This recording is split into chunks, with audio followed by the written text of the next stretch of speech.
வணக்கம். இது வெற்றி வழிகாட்டி Indian polity for competitive exams presented by Deepika Shedwe. So இன்னைக்கு நம்ம பார்க்க போறது இந்திய கவுன்சில் ஆக்ட். ஓகே, இந்திய கவுன்சில் சட்டம் 1861. இதுக்கு முன்னால நம்ம குவீன் விக்டோரியா மகாராணி பிரகடனம், குவீன் விக்டோரியாஸ் ப்ரொக்ளமேஷன் 1858 வரைக்கும் நம்ம ஆக்டா பார்த்திருப்போம்.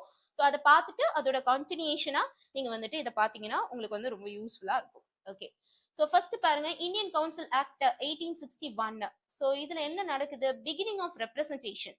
ஸோ பிகினிங் ஆஃப் ரெப்ரசன்டேஷன் அப்படிங்கிறப்போ சட்டம் இயற்றக்கூடிய அந்த முறையில முதலாக இந்தியன்ஸை அசோசியேட் பண்றாங்க. ஓகேங்களா? So first time Indians were associated so with legislation. So அதுக்கு முன்னால என்ன அப்படின்னு சொல்லி பார்த்தீங்கன்னா, இந்தியன்ஸ் இந்த ப்ராசஸ்ல இன்வால்வ் ஆக முடியாது. ஓகேங்களா? சட்டம் இயற்றும் அந்த முறை அப்படிங்கிறது என்ன? ஸோ மாநிலங்கள்ல சட்டமன்றங்கள்ல அந்த மாநிலத்துக்கு தேவையான அந்த சட்டத்தை இயற்றுறாங்க. அதே மாதிரி ஸோ சென்ட்ரல் கவர்மெண்ட்டை பொறுத்த மட்டும் ஸோ என்ன அப்படின்னா, பாராளுமன்றம் அந்த ஹோல் நேஷனுக்கு பொருத்தமான அந்த சட்டங்களை இயற்றுறாங்க. இந்த முறையில இந்தியன்ஸை ஃபர்ஸ்ட் அசோசியேட் பண்றாங்க. அது எப்படி அப்படின்னு சொல்லி பார்த்தீங்கன்னா, நான் அபிஷியல் மெம்பர்ஸ், அதாவது வைஸ்ராய் இவங்களை நியமிக்கிறாங்க. ஸோ இவங்களுக்கு அதிகாரங்கள் கிடையாது. நிறைய அதிகாரங்கள் அப்போ வழங்கப்படல.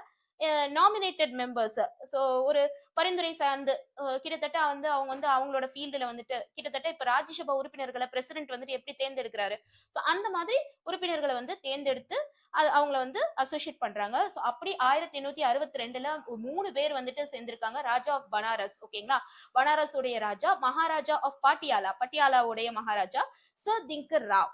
ஸோ நெக்ஸ்ட் என்ன அப்படின்னு சொல்லி பார்த்தோன்னா, இந்த சட்டம் ஸ்டார்ட் ஆஃப் டீசென்ட்ரலைசேஷன்.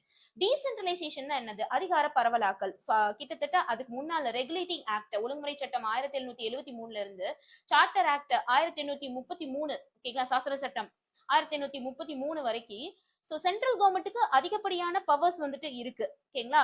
ஸோ அது மாதிரி மாகாணங்கள், அதாவது மദ്രാஸ் மாகாணங்கள் மற்றும் பாம்பே மாகாணங்கள், அவங்களுடைய அந்த சட்டம் இயற்றும் அதிகாரங்கள், அந்த பகுதிகளுக்கு சட்டம் இயற்றும் அதிகாரங்கள் பறிக்கப்பட்டது. ஸோ அதை திருப்பியும் இந்த சட்டம் அவங்களுக்கே கொடுக்குது. The legislative powers restored to Bombay and Madras presidencies. So திருப்பி என்ன ஆகுது? இந்த மாதிரி வரிசையா என்ன ஆகுது அப்படின்னு சொல்லி பார்த்தீங்கன்னா, ப்ரொவின்சியல் அட்டானமி, மாநில தன்னாட்சிக்கு கிட்டத்தட்ட 1937 இது வழிவகுக்குது. ஓகேங்களா? சோ கிட்டத்தட்ட இதுதான் ஒரு பேசிஸ் ஃபார் டீசென்ட்ரலைசேஷன் அப்படிங்கிறது. நெக்ஸ்ட் என்ன அப்படின்னு சொல்லி பார்த்தீங்கன்னா, புது லெஜிஸ்லேட்டிவ் கவுன்சில்ஸ் ஆரம்பிக்கிறாங்க. ஸோ பெங்காலுக்கு தனிப்பட்ட முறையில, ஓகேங்களா, 1862 வடமேற்கு மாகாணங்கள், north western provinces 1886 and next Punjab 1897. ஓகேங்களா?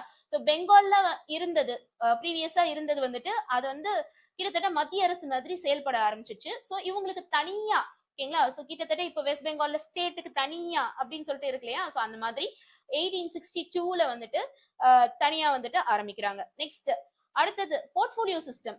ஸோ போர்ட்ஃபோலியோ சிஸ்டம்னா என்ன? துறைவாரி அமைப்புகள். இப்போ ஒவ்வொருத்தருக்கும் இந்த டிபார்ட்மெண்ட்ஸ் அப்படின்னு சொல்லிட்டு ஒதுக்குறாங்க.